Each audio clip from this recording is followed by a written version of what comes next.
할렐루야. 사랑하는 친구들, 어제 하루도 잘 지냈습니까? 자, 오늘 4월 15일 목요일 정맥 큐티 시작해 보도록 하겠습니다. 다시 말씀으로, 오늘 본문에서는 나는 여호와이다 라고 표현이 반복해서 나옵니다. 약속의 말씀을 맺으시고 이루실 분이 여호와 하나님이심을 거듭 강조한 것입니다. 모세가 다시 말씀 앞에 섭니다. 그러자 모세가 다시 여호와께 와서 말했습니다. 주님, 어찌하여 주님의 백성에게 이런 고통을 주셨습니까? 도대체 무엇 때문에 저를 이곳에 보냈습니까? 저는 파라오에게 가서 주님께서 말씀하라고 하신 대로 말했습니다. 하지만 그때부터 그는 백성을 더 괴롭히고 있습니다. 그런데도 주님께서는 백성을 구해주지 않고 계십니다. 모세는 난관에 부딪히자 바로 하나님께 상황을 아뢰는 거죠. 어찌하여 나를 보내셨나이까? 사람들의 원망을 듣자 모세의 마음이 다시 약해졌음을 우리는 볼 수 있어요. 여러분들은 어려움에 처했을 때 어떻게 합니까? 혼자서 탄식하며 쉽게 절망에 빠지지 않습니까? 모세도 반응이 없는 백성들의 모습 때문에 하나님의 일을 포기하고 싶은 유혹이 있었을지도 몰라요. 하지만 하나님만 굳세게 의지하시기를 축복합니다. 하나님께서는 다시 새로운 힘을 주실 거예요. 사람을 변화시키는 것은 내가 아니라 바로 하나님이시기 때문입니다. 믿으십니까? 아멘. 여호와께서 모세에게 말씀하셨습니다. 이제 너는 내가 파라오에게 하는 일을 보게 될 것이다.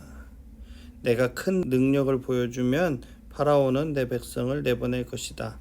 나의 능력을 보고 파라오는 내 백성을 자기 나라에서 쫓아낼 것이다.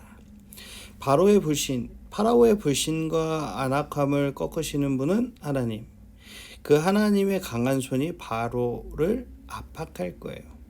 그래서 파라오 스스로 이스라엘 백성들을 이집트에서 나가게 할 것이라고 지금 말씀하시는 거죠. 하나님께서 하시고자 하시면 어떤 일이든지 가능한 것입니다.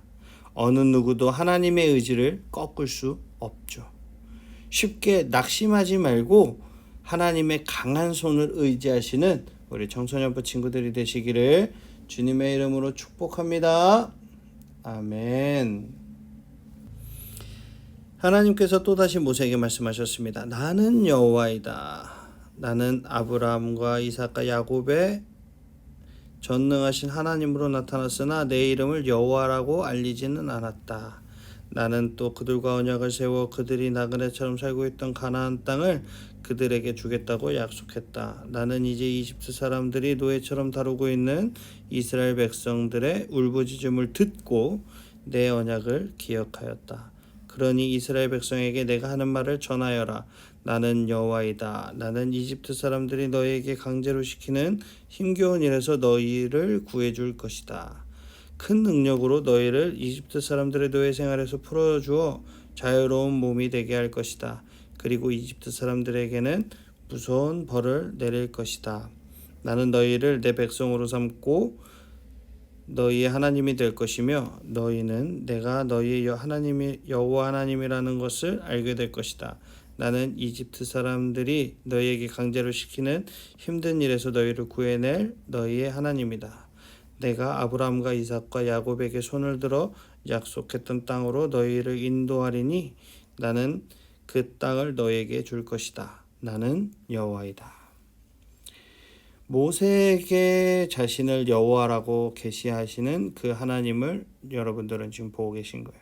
그러니까 예전에는 단순히 전능하신 하나님으로만 알렸다라고 이야기하시죠. 이렇게 모세에게 반복해서 여호와로 계시하신 것은 자신이 아브라함과 맺은 언약을 성취하실 절대자라는 사실을 보여주기 위함입니다. 그리고 하나님께서는 이스라엘 백성들의 신음소리를 들으시고 이제 이스라엘을 이집트에서 건져내셔서 자신의 백성으로 삼겠다라고 말씀하시는 거죠. 이스라엘을 구원하시려는 하나님의 강력한 의지를 우리는 여기서 엿볼 수 있는 거예요. 자, 9절 한번 더 볼게요. 그리하여 모세는 이 말씀을 이스라엘 백성에게 전했습니다. 그러나 그들은 용기를 잃어버린 데다가 너무나 고된 노예 생활을 했기 때문에 모세의 말을 들으려 하지 않았습니다. 백성들은 마음이 상하고 일이 너무 혹독하였기 때문에 모세의 말을 들으려고 하지 않았습니다. 달면 삼키고 쓰면 내뱉는 이스라엘 백성들의 이러한 태도에는 이후에 있을 광야 생활에서도 그대로 드러나게 되죠. 지금 내 앞에 당면한 그 문제에만 집착한 나머지 하나님의 뜻을 생각한 그런 마음조차 없었던 것이죠. 여러분들은 어떤가요? 여호와께서 모세에게 말씀하셨습니다. 가서 이집트 왕 파라오에게 이스라엘 백성을 이 땅에서 내보내야 한다고 말하여라. 그러나 모세가 대답했습니다. 이스라엘 백성도 제 말을 들으려 하지 않는데 하물며 파라오가 제 말을 들을 까닭이 있겠습니까?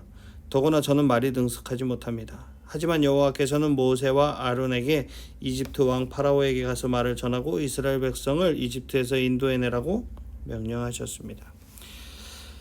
모세는 백성들의 반응에 또다시 실망을 하게 되죠.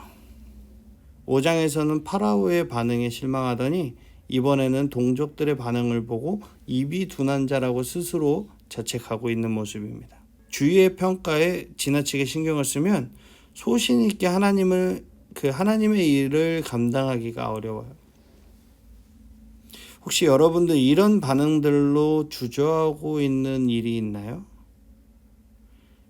하나님의 말씀을 신뢰하시기를 축복합니다. 하나님께서 여러분과 함께 하실 것입니다. 나는 여호와, 나는 스스로 있는 자라고 말씀하신 하나님께서 오늘도 여러분들과 함께하여 승리를 여러분들에게 안겨 주실 것입니다. 매일매일 하나님이 약속하신 그 말씀으로 격려를 받는 우리 청소년부 친구들이 되시기를 주님의 이름으로 축복합니다. 아멘. 우리 사랑하는 친구들, 내일 이 시간에 다시 만나요. 안녕.